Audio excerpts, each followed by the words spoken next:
महावीर भगवान की, नेमिनाथ काशीनाथ भगवान की, जिनवाणी माता की, गौतम गणधर देव की, आचार्य श्री कुंद कुंद स्वामी की, आचार्य श्री शांति सागर जी महामुनिराज की, आचार्य गुरुदेव श्री धर्म भूषण जी महामुनिराज की, आचार्य श्री सम्यक भूषण जी महामुनिराज की।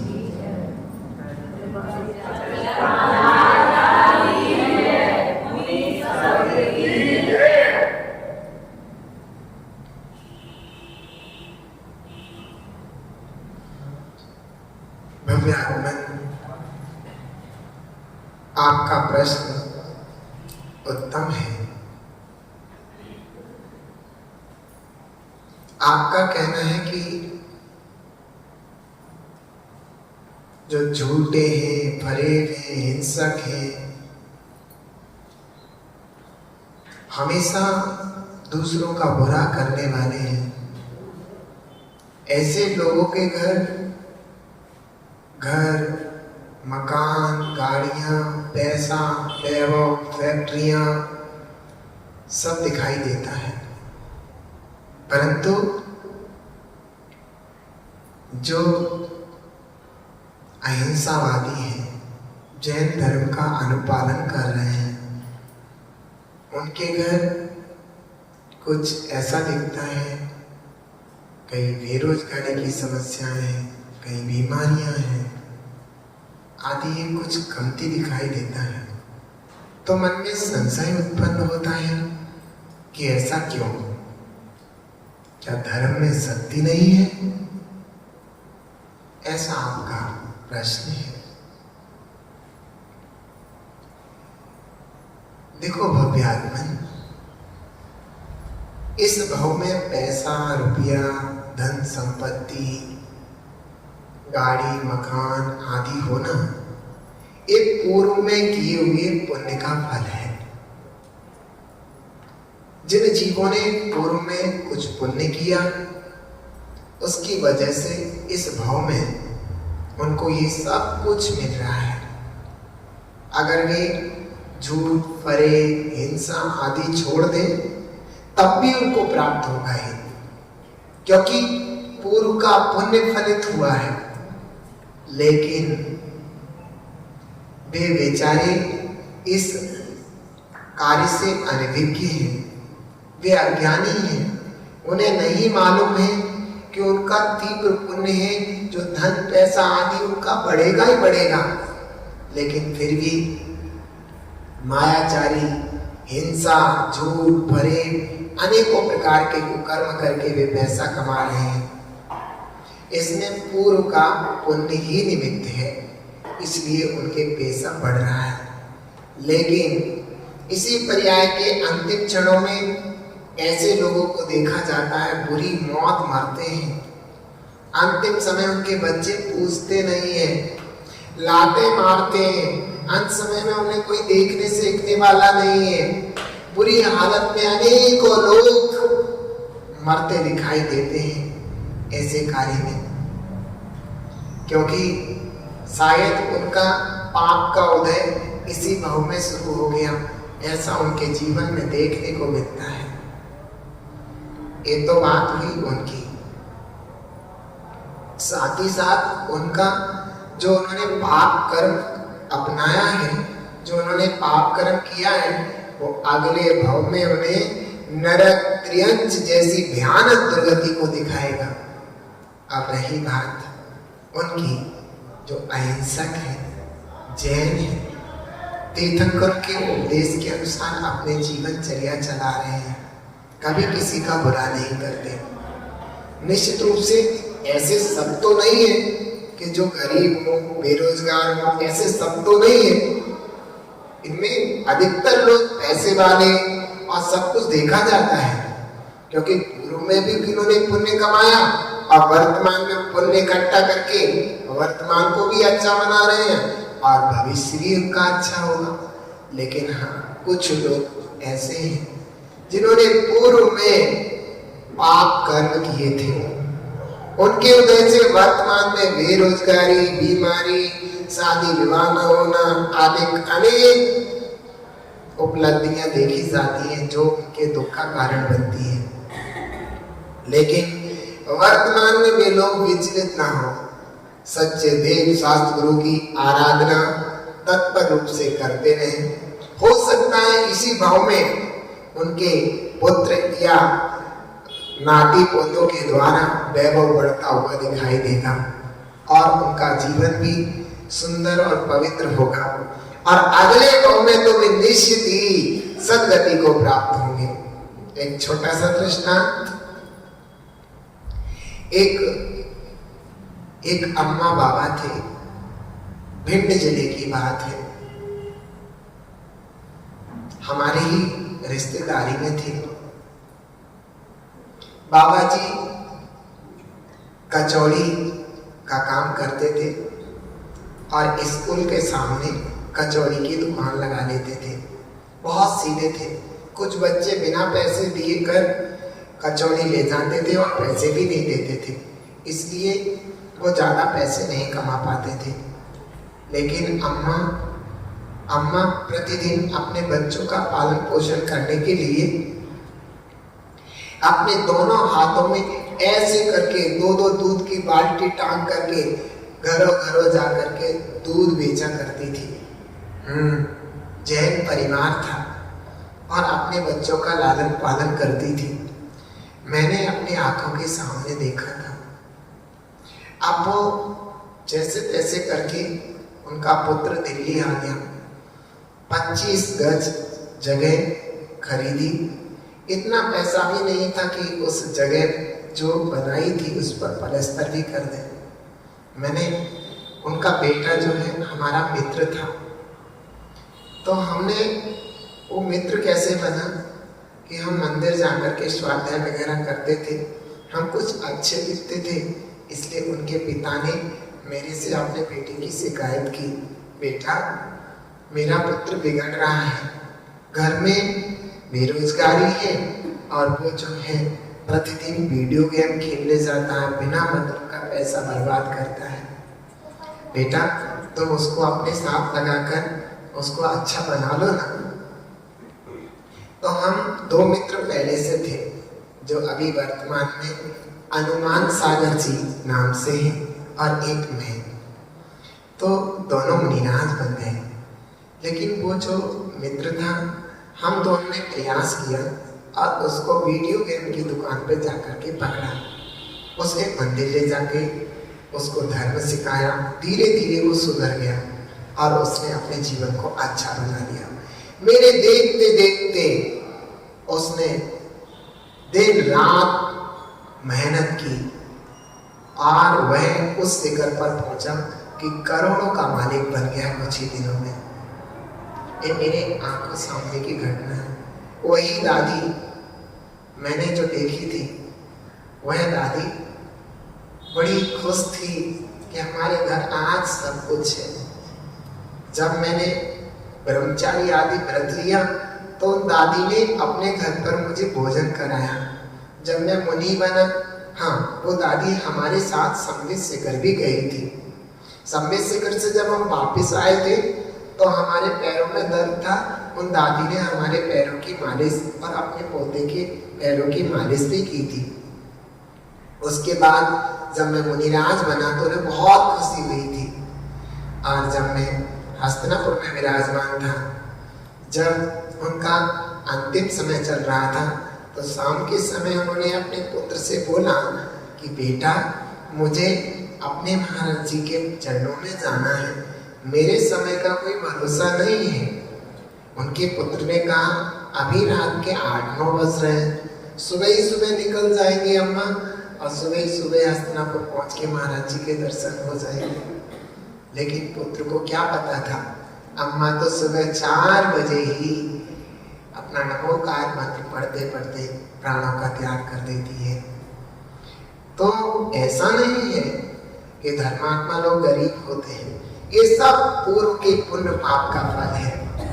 वर्तमान में हम अपने जिन धर्म पर श्रद्धा अटूट रखें और अपनी श्रद्धा को कायम रखते हुए अपने भविष्य को सुंदर बनाने का प्रयास करें। हमारी जिज्ञासा और गुरुदेव के समाधान में। अब दूसरे नंबर पर आ रहे हैं प्रवीण जी। उनसे निवेदन वे अपना प्रश्न अपनी जिज्ञासा आचार्य से।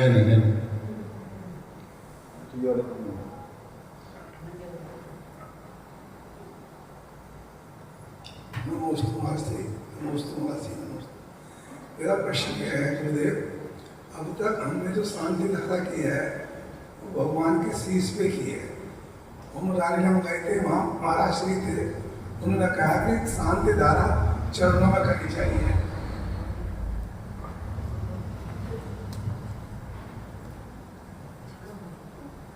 आपका प्रश्न उचित है। आपने जब एक दिगंबर मुनिराज से इसके प्रश्न का उत्तर ले लिया है तो आप दूसरे दिगंबर मुनिराज से पूछने की कोई जरूरत ही नहीं है। आप उन मुनिराज के अनुसार ही कार्य अपना कीजिए। तीसरे नंबर पर आ रही है प्रीति जैन दादेवाल। वे अपना जिज्ञासा आचार्य जी के समूह प्रस्तुत करेंगे और आचार्य से समाधान देंगे। नमस्ते गुरुदेव, नमस्ते गुरुदेव, नमस्ते।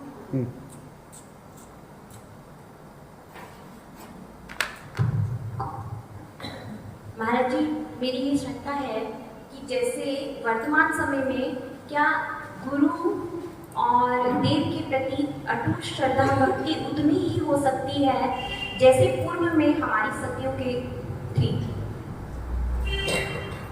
वर्तमान में भी संभव है क्या?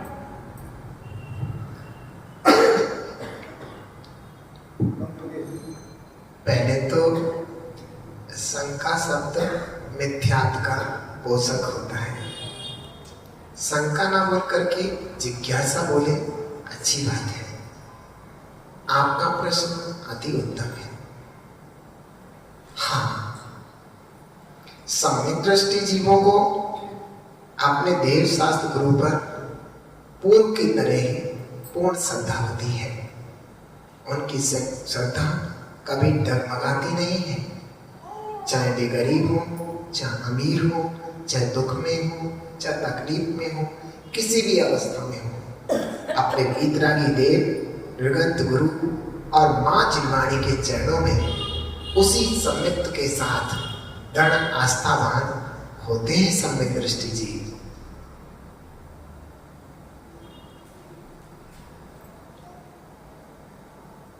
हमारी जिज्ञासा और गुरुदेव के समाधान के अंतर्गत चौथे नंबर पर आ रही है सुधा जैन। वे अपनी जिज्ञासा प्रकट करें गुरुदेव समाधान।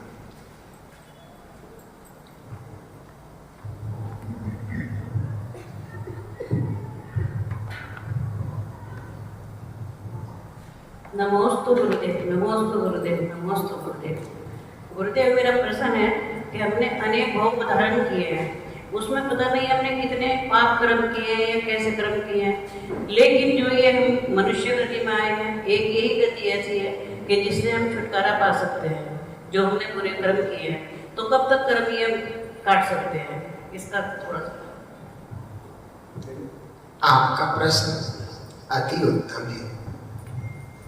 आपने ही नहीं, अनेकों जीवों ने या हम सबने पूर्व में अनेकों कुकृत्य और पाप कृत्य किए हैं और उनका फल भी भोगा है।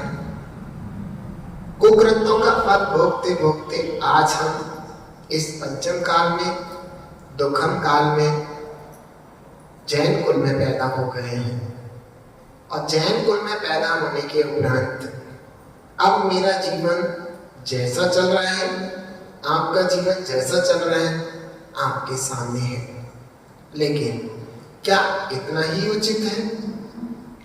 हम और भी कुछ कर सकते हैं। हम अपने भावों को अच्छा रख सकते हैं। हम स्वाध्याय सुन सकते हैं। माँ जिलवाणी के प्रताप से अपने भावों को निर्मल बना सकते हैं। एक दूसरे की बुराई से बचे, निंदा से बचे, जिन धर्म की प्रभावना में सर्वथा आगे रहे। मुनिराज के आहार विहार आदि, आर्यका माता जी की सेवा, मैया वृत्ति, विहार आहार आदि में सम्मिलित होकर के हम भविष्य अच्छा बना सकते हैं। कौन कहता है कि हम जैसा करेंगे वैसा फल नहीं मिलेगा। भूतकाल हमारा जैसा था वैसा हमारा वर्तमान है, और वर्तमान हमारा जैसा होगा निश्चित रूप से भविष्य भी हमारा अच्छा होगा। हमें अपने वर्तमान को अच्छा बनाना होगा, अपने वर्तमान को कुसंस्कारों को छोड़ करके अच्छे संस्कारों से युक्त बनाना होगा। अपने जीवन को पवित्र बनाएंगे तो हमारा भविष्य निश्चित रूप से परमात्मा बनने में हमारा कारण बनेगा।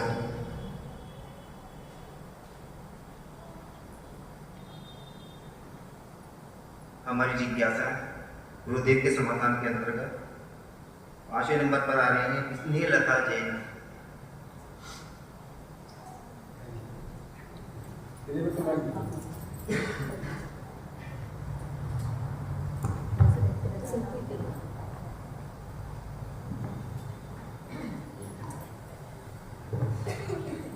नमोस्तु गुरुदेव, नमोस्तु गुरुदेव, नमोस्तु गुरुदेव। गुरुदेव, मेरी जिज्ञासा है कि क्या प्रतिमा जी में एक इंद्रिय जीव होते हैं? आपका प्रश्न बहुत ही सुंदर है। वर्तमान में हमारे जिनालय में जो प्रतिमा विराजमान है वो एक इंद्रिय जीव का शरीर तो है, परंतु एक इंद्रिय जीव नहीं है। क्योंकि जब यह पाषाण पर्वत से जुड़ा हुआ था तो वह बढ़ रहा था, तब उसमें एक इंद्रिय जीव था, पृथ्वी का एक जीव था। अब वो पाषाण उस पर्वत से अलग होकर के प्रतिमा रूप में बन गया है। जब ही अलग हुआ था वह पाषाण, तभी एक इंद्रिय जीव नष्ट हो गया था। अब इस प्रतिमा में एक इंद्रिय जीव बिल्कुल भी नहीं है। इसमें एक इंद्रिय जीव संगी वाला होता है,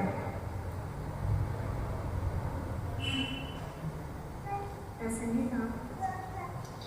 पहले आप पृथ्वी का एक जीवों के भेद जान लें तो अति उत्तम होगा।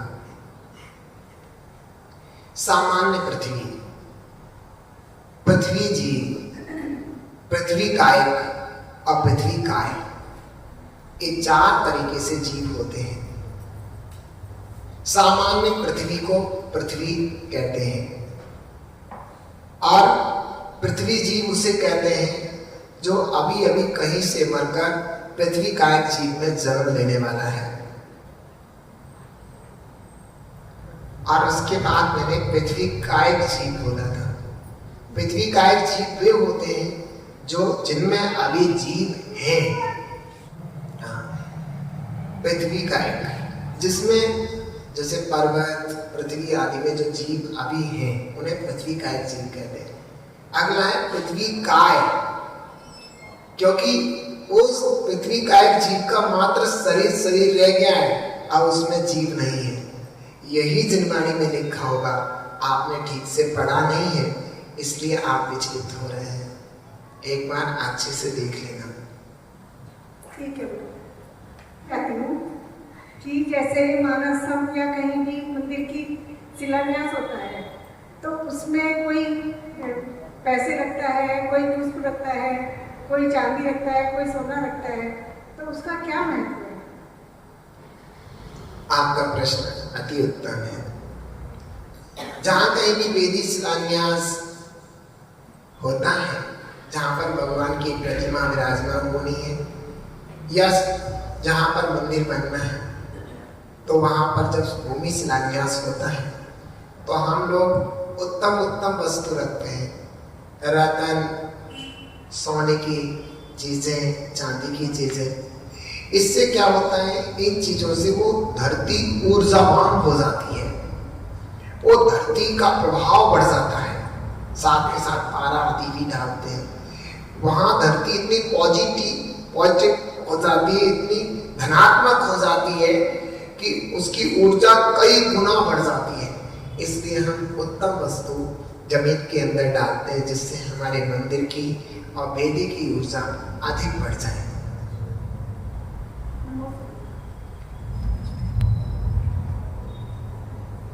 हमारी जिज्ञासा और गुरुदेव के समाधान के अंतर्गत 7वें नंबर पर आ रहे हैं पुनीत जैन कादरी वाले, वे अपना जिज्ञासा प्रस्तुत करें। पूज्य भगवान के चरणों में नमस्कार। एक गुरुवर, मेरी जिज्ञासा ये है कि हमने ऐसा सुना है कि अनादिकाल से अनंत भव से जीव भ्रमण कर रहा है और उसे सच्चे देव शास्त्र भी मिले, जिन धर्म भी मिला, समोषण भी मिले, मुनिराज को आहार दान भी दिए, यानी कि जो आज समागम कर रहे हैं लगभग वो समागम हमें मिला, लेकिन उसके बाद भी मोक्ष नहीं होगा। तो क्या कमी रह गई है? अगर कोई कमी है तो वो क्या है, और उस कमी को इस भव में हम किस प्रकार दूर करें ताकि हम वो स्थिति जो अब तक हमें नहीं मिली, कुछ पर्यायों को छोड़कर हम हर पर्याय में गए हैं फिर भी हमारा कल्याण नहीं हुआ, तो हमारा मार्ग कैसे प्रशस्त हो, उन गलतियों को कैसे दूर करें? कृपया जिज्ञासा का समाधान। हे भव्य, आपका प्रश्न अति उत्तम है।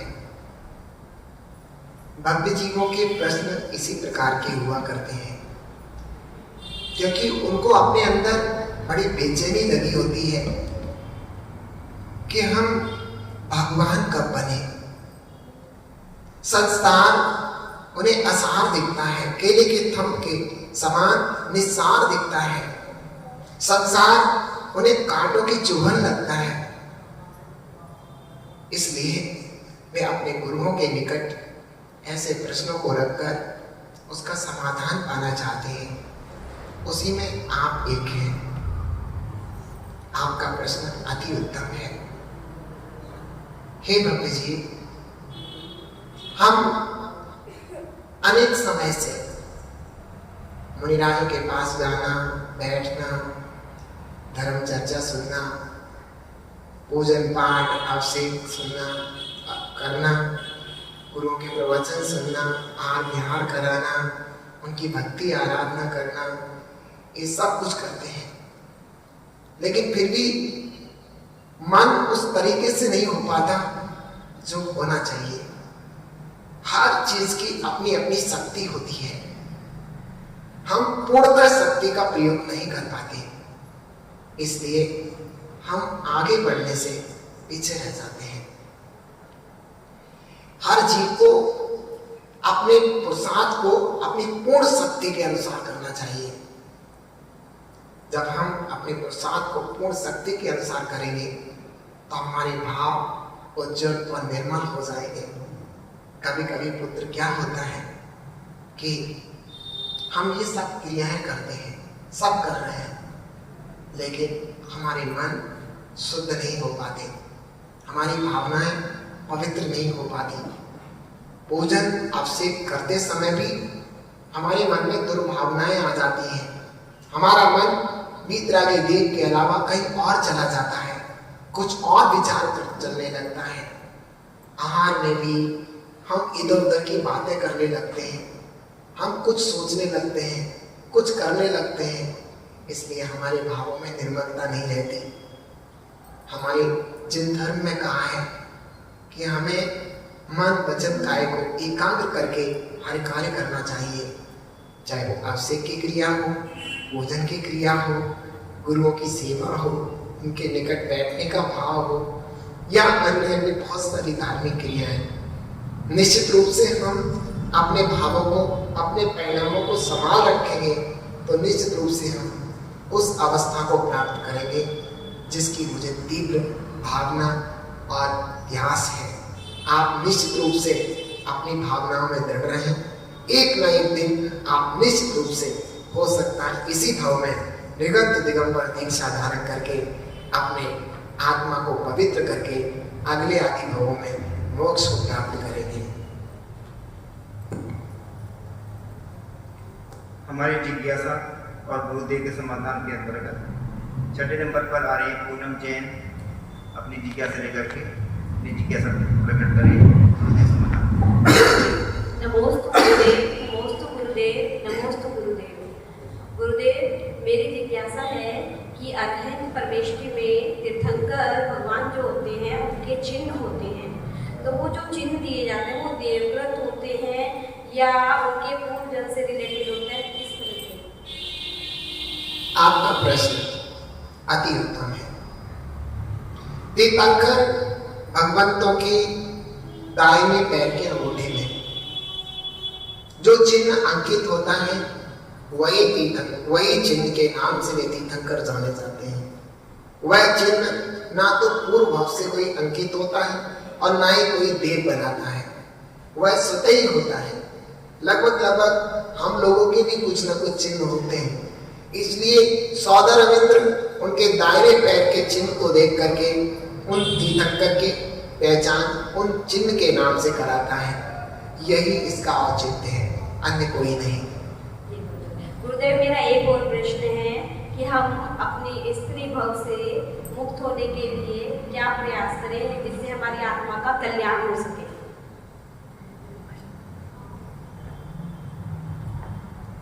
स्त्री पर्याय आपको प्राप्त हुई है और स्त्री पर्याय से कभी भी मोक्ष नहीं होता, क्योंकि स्त्री पर्याय एक ऐसी पर्याय है कि जहां पर ध्यान की एकाग्रता कभी नहीं हो सकती जिससे कि वह अपने आत्मविशुद्धि पूर्वक शुद्ध उपयोग को प्राप्त कर सके। हाँ, परंतु स्त्री पवित्र बालिका माता जी का जीवन प्राप्त करके, कठिन तपस्या करके, कठिन साधना करके अपने जीवन को धर्म में लगा करके समाधि मरण कर सकते हैं, जिससे कि आगे आने वाले भवों में वो पुरुष पर्याय प्राप्त करके ऋगंत दिगंबर मुनि की दीक्षा लेकर अपने आत्मा का कल्याण कर सकते हैं। लेकिन इस बात का विशेष ध्यान रखें, स्त्रियां अपना मुंह मटकाना, मायाचारी के परिणाम इधर की उधर करना, ये परिणाम बहुत रखती है। अब कभी कभी स्त्रियां रति भी बन जाती हैं, छोटिका भी बन जाती हैं, माता जी भी बन जाती हैं, फिर भी उनके ये परिणाम कई बार छूट नहीं पाते। अगर इन परिणामों से मरेंगे तो निश्चित रूप से उनका भविष्य में भगवान बनने का कार्य पूर्ण नहीं हो सकेगा। इसी कड़ी में अगले जिज्ञासा के लिए मैं बुलाना चाहूंगा भाई अजय जी हैम्बर वाले।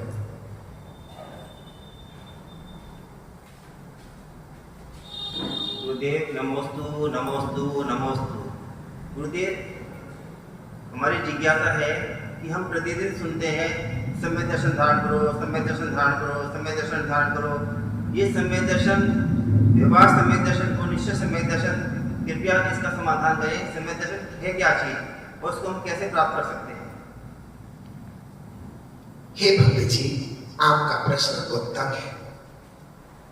आप इतना मात्र समझ लें, जब तक जीव मुनिराज बन करके अपने आत्म स्वरूप में स्थिर नहीं होता है,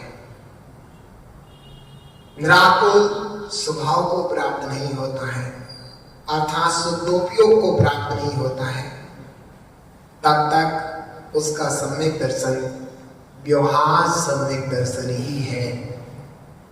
जब यह जीव अपने आत्मा में लीन होकर शुद्धोपयोग को प्राप्त होता है, तब उसका सम्यक दर्शन, निश्चय सम्यक दर्शन, ज्ञान निश्चय सम्यक ज्ञान और चारित्र निश्चय सम्यक चारित्र कहलाता है। ये ध्यान रखें, व्यवहार सम्यक दर्शन पर ही जीव के जो दर्शन मोह की 3 प्रकृतियां और चारित्र मोह की 4, अर्थात दर्शन मोह की मिथ्यात्, सम्यक प्रकृति और चारित्र मोह की अनंतानुबंधी क्रोध, मान, माया, लोभ, इन 7 प्रकृतियों का उपशम, क्षय उपशम व्यवहार सम्यक दर्शन में ही कर देता है। बस अब एकमात्र बारी रह जाती है आत्मा में लीन होने की, और जैसे ही वह जीव आत्मा में लीन होता है, मुनिराज बने बिना आत्मा में लीनता कदापि नहीं हो सकती। मुनिराज बनने के उपरांत ही आत्मा में लीनता होती है, और जैसे ही वो मुनिराज बन के आत्मा में लीन हुआ कि उसके रत्नत्रय, निश्चय रत्नत्रय कहलाते हैं, अर्थात निश्चय सम्यक दर्शन, निश्चय सम्यक ज्ञान और निश्चय सम्यक चारित्र। कहीं कहीं चारित्र सम्यक दर्शन को निश्चय सम्यक दर्शन और वीतराग सम्यक दर्शन भी कहा है, निचली अवस्था में भी कहा है।